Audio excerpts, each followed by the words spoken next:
Welcome to the Cadillac Grand Prix at Sonoma. Drivers, start your engines. When those lights go out, we go racing. All Cadillac front row, lights are on. Oh, headlights flashing on O'Connell's car. Wonder if there's some problems. Stalls. Oh, look at that. What a Ski move. just gets around there. That was really, really tight, Greg. And boy, that was an immense start by Andy Lee, able to sneak through as well. Finally, O'Connell able to go. Oh. Pope's going around. Pilgrim on the inside. Oh, Baldwin's in. Baldwin got in the back of someone there in turn 2, Greg. He slides through the picture there, but there may be damage. Boy, he had airtime even. Oh, and now Sofronis, an issue.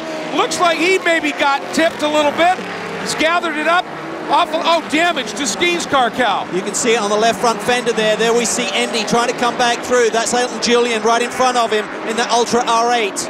And smoke from the back of, is that, yes indeed, damage on Sofronis' car. Huge developments here, and that's O'Connell and Baldwin, Calvin. The two-class point leaders are off. I cannot believe what we're looking at here, Greg. This is unbelievable.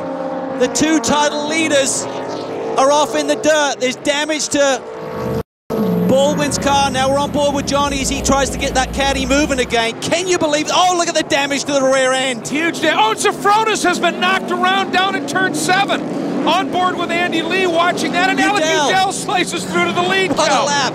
Alec Udell takes the lead in GTS as Sofronis gets back underway. But big damage to Johnny O'Connell. Can Sofronis now rebound here and slice his way through this traffic? Yeah, O'Connell's buried in GTS traffic right now, as is Popes, who had to wait for the whole field to stream by. Meanwhile, up front, there's your leader, Andy Pilgrim.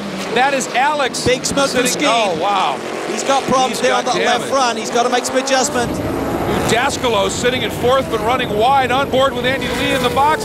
Down to the inside, Udell floats wide in Lee. If he can make it work, Cal, he's going to reclaim the lead at GTS. Yeah, Alec just couldn't get the car turned in there under braking. Now we see Johnny O'Connell limping back to the pits. This is major damage, Greg. I'm not sure he's going to see any further action today. Now we've got an onboard replay from Tony Gaples. Look at this, Cal. Look at this. Johnny O'Connell dives down the inside, clips P.D. Cunningham, then takes Jack Baldwin with him for a ride.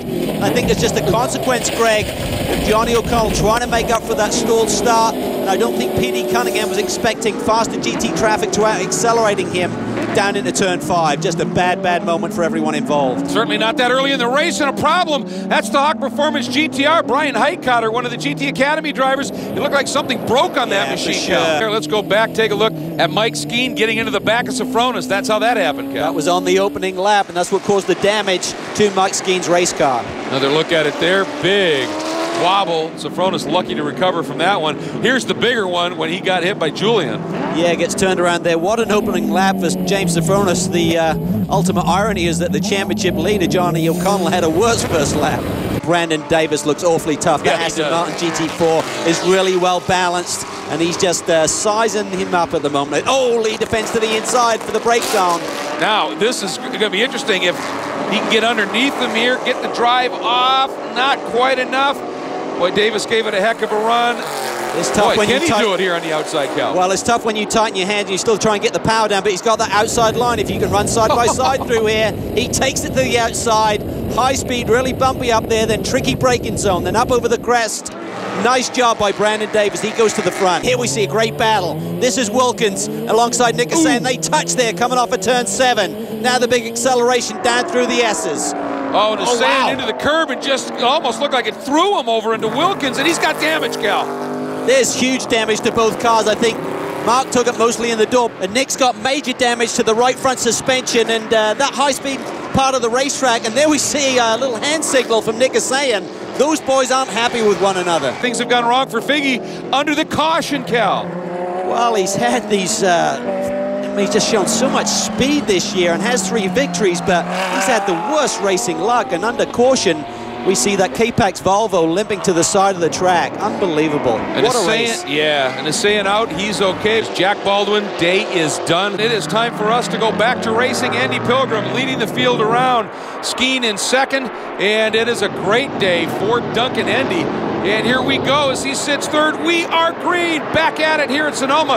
Boy, Elton Julian going big defensive as Dascalos took a run at him, and look at Sofronis with everything that's unfolded, Cal. This caution helped him huge. That was big. On board with Randy Popes, the surviving Alex's Lemonade Stand. K-Pax Volvo trying to come up through the pack, down to the inside of Dascalos. Can he get it done? Down into four. Jason took it in deep, a little bit too deep, couldn't get it turned in. Oh, look at this though, this is the move for the lead in GTS. Andy Lee tucks to the inside in our Mutual braking zone, takes it away from Brandon Davis. And there's a look at Skeen. Now we're getting reports that he has been black flagged for that early contact with Sofronis.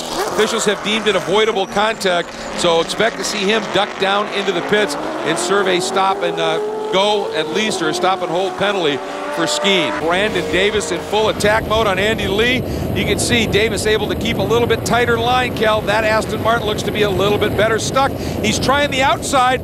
Now Lee's there, Cal, over under. Let's see what happens. Yeah, Lee was loose coming off the carousel there, nice. so he had to dive to the inside. Brandon's on the inside there. He's getting the traction. He's getting the power down side by side, heading down to turn 8. And he's through. Beautiful piece of driving by Brandon Davis. But you see Mike Skeen, folks, he is now not being scored by the Pirelli World Challenge officials. He has refused to come in for that black flag.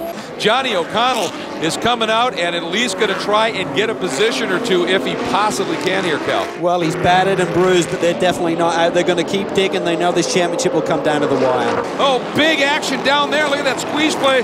62, Mark Clennon, the premier compier Aston Martin GT4, right in the middle. Pope's coming around, and there goes Clennon, and in the background, O'Connell is back into the pits. Clearly that car not able to really get around the track. Andy Pilgrim onto the front straight. First win of the season for one of the series' most accomplished drivers in that beautiful number 8 Cadillac CTS VR. Great day indeed.